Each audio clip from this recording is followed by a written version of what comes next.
क्या tarot card आपको चुनते हैं? ये क्वेश्चन कभी तो आपके अंदर आया होगा कि टैरो कार्ड हमें चुनते हैं या फिर ऐसे ही हम यहाँ पे पहुंच जाते हैं।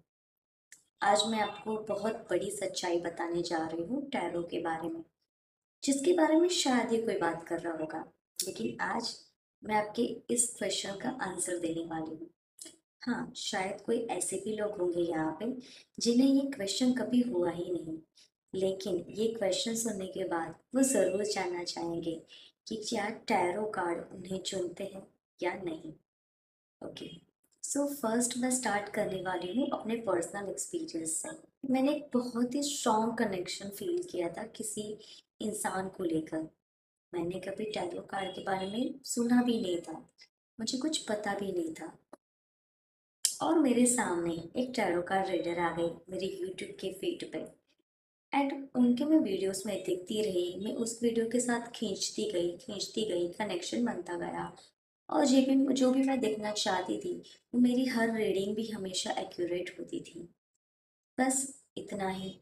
उसके बाद मैंने ज़्यादा टैरो कार्ड की वीडियोस नहीं देखे, पर मुझे उन रीडिंग्स पे इतना कनेक्शन आ गया, इतना भरोसा आ गया, इतना विश्वास आ गया कि ये सही ही कह रही है। तो मैंने अपने डिसीजन के लिए इनसे रीडिंग बुक कर ली। एंड उसके बाद मुझे जो भी थे वो सही आंसर मिले। एंड तब मुझे लगा कि शायद ये उन्होंने कुछ गलत कहा था।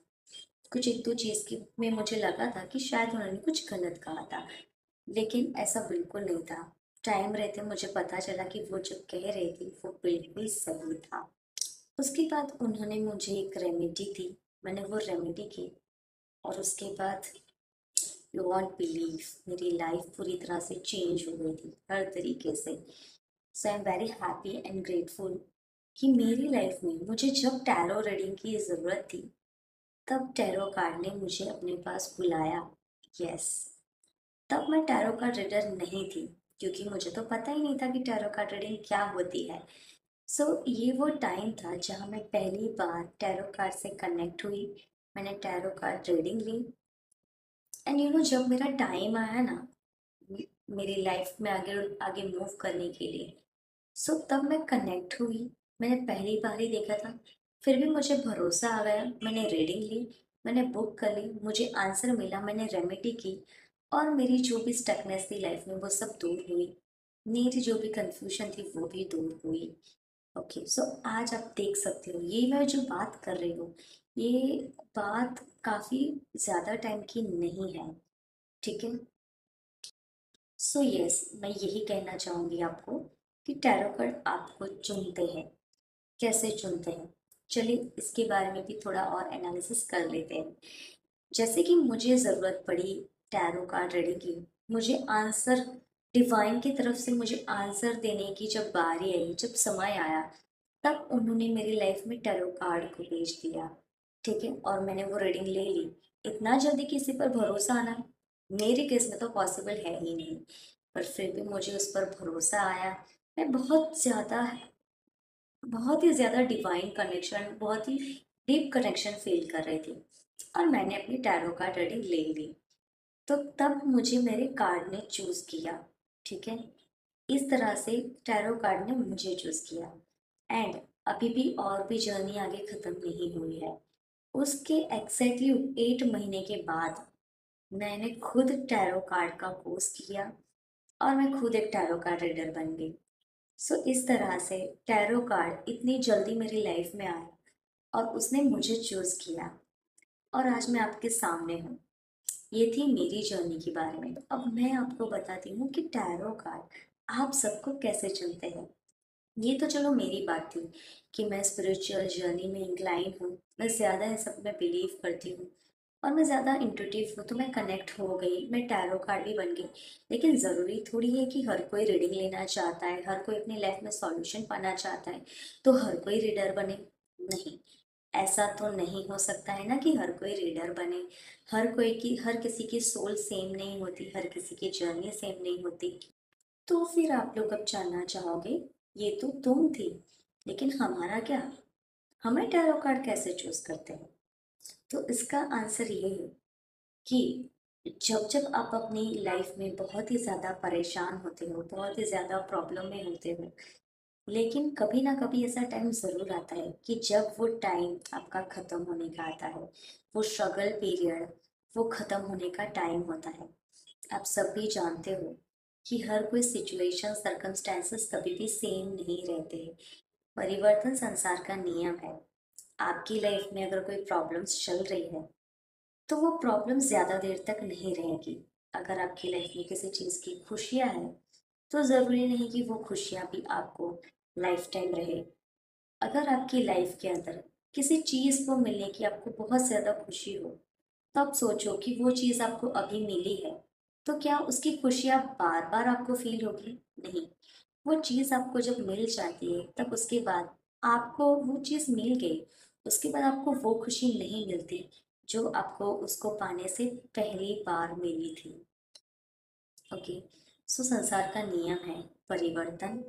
आपकी फीलिंग्स भी सेम चीज़ के लिए से बदलेगी, आपकी फीलिंग्स चेंज होगी सेम इंसान के लिए। ये सब कुछ होता रहता है। हाँ, लेकिन कुछ गलत बात है कि कुछ चीज़ों में हमारी फीलिंग्स कभी बदलनी नहीं चाहिए। लेकिन अब हम बात करते हैं अपनी सिचुएशन की, अपने लाइफ पैटर्न्स की।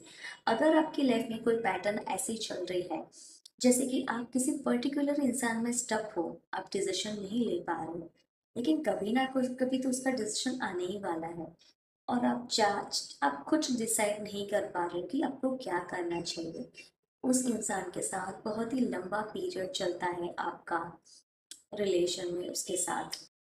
आप उसके बारे में कुछ डिसाइड करना चाहते हो, आगे क्या करना चाहिए, सब कुछ आप चाहते हो, लेकिन सिचुएशन सर्कमस्टेंसेस ऐसे बन जाते हैं कि आप कुछ कर ही नहीं पाते हो, और ये रिलेशन और लंबा चले जाता है एंड उसका कोई निकाल ही नहीं निकलता है। तो उस सिचुएशन में क्या होता है कि आपको ये समझना होगा कि वो आपकी लाइफ में जो इंसान है वो, या फिर आपकी लाइफ में कोई और सिचुएशन है वो कभी ना कभी तो एंड होने ही वाली है। सो उसके लिए आपको क्या करना चाहिए? बहुत बार ऐसा होता है कि हम डिसाइड नहीं कर पाते हैं। तो जब आप बहुत ही प्योर सोल होते हो, बहुत ही ज़्यादा अच्छे इंसान होते हो, और आप सब कुछ बहुत ही अच्छा चाहते हो, ठीक है, आप किसी को हर्ट नहीं करना चाहते, तब उस सिचुएशन में आप टैरो कार्ड के कनेक्शन में आते हो।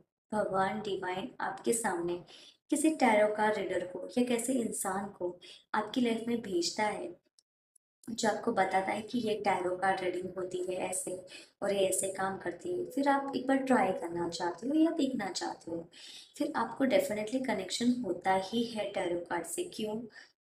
क्योंकि टैरो ने आपको चुना है उनकी गाइडेंस के लिए। तो आप भले ही उन्हें ना मानते हो, या भले भले ही आपने पहले कभी सुना ना हो या फिर कुछ ना किया हो, पर फिर भी आप उस पर बिलीव करोगे, आप वहाँ पे पहुँचोगे, एंड डेफिनेटली आप उस पर आगे वर्क करोगे, क्योंकि टैरो कार्ड ने आपको चुना है उनकी गाइडेंस के लिए। ठीक है। और बहुत बार ऐसा भी होता है कि आप काफी सालों से टैरो कार्ड रीडिंग को जानते हो, टैरो कार्ड क्या होता है उसके बारे में आपको पता भी है, उसमें काफी वीडियोस देखते हो, वीडियोस से कनेक्शन भी फील आपको होता है, पर फिर भी आप टैरो कार्ड रीडिंग नहीं ले पाते हो। आप काफ़ी ट्राई करते हो, आप सेशन भी बुक करते हो, लेकिन किसी ना किसी वजह से वो कैंसिल हो जाता है, या आप कहीं बिजी हो जाते हो। ऐसा कुछ ना कुछ ऐसी प्रॉब्लम्स आती है जिसकी वजह से आप टैरो कार्ड रीडिंग नहीं ले पाते हो। और फिर कुछ समय जाने के बाद ऐसा भी हो जाता है कि आपको टैरो कार्ड रीडिंग लेनी है, ये भी आप भूल जाते हो। तो इस तरह से सर्कमस्टेंसेस होते हैं कि आप काफ़ी टाइम से उन्हें जानते हो, आप आपकी प्रॉब्लम सॉल्व भी करना चाहते हो, आप बुक भी करना चाहते हो सेशन, पर फिर भी आप वहाँ पे नहीं पहुँच पाते हो। इसका रीज़न ये है कि टैरो कार्ड ने आपको चुना नहीं है अभी। ऐसा नहीं है कि टैरो कार्ड किसी के साथ भेदभाव करते हैं, लेकिन डिवाइन, हमारे भगवान, ये सब कुछ जो भी होता है सब समय के अनुसार चलता है। अगर आपको किसी चीज़ को अगर किसी टाइम, पर्टिकुलर टाइम तक भोगना है, तो वो आपको भोगना ही पड़ेगा। फिर भले ही आपको पूरी तरह से सब चीज़ों का सॉल्यूशन क्यों ना पता हो, पर सॉल्व आप नहीं कर पाते। क्यों? क्योंकि वो समय ही उसका नहीं आया। जितना टाइम आप किसी किसी चीज़ को आपको अगर भोगना है तो वो आपको भोगना ही पड़ेगा। तो यही है टैरो कार्ड के बारे में कि वो आपको चूज करते हैं या नहीं। एंड डेफिनेटली वही आपको चूज करते हैं, आप टैरो कार्ड को चूज नहीं करते। आशा करती हूँ कि मैंने आपको अपने सारे सवाल के जवाब दे दिए हो। अगर आपको मेरी इस वीडियो पे और भी आपको कोई क्वेश्चन हो, आप कुछ और भी जानना चाहते हो, तो आप मुझे मेरी इस वीडियो पे कमेंट सेक्शन में ज़रूर लिखोगे। एंड मेक श्योर कि आप मेरी इस वीडियो को सब्सक्राइब की करोगे, ताकि मैं और आपको टैरो कार्ड के बारे में जानकारी दे सकूँ। Bye bye.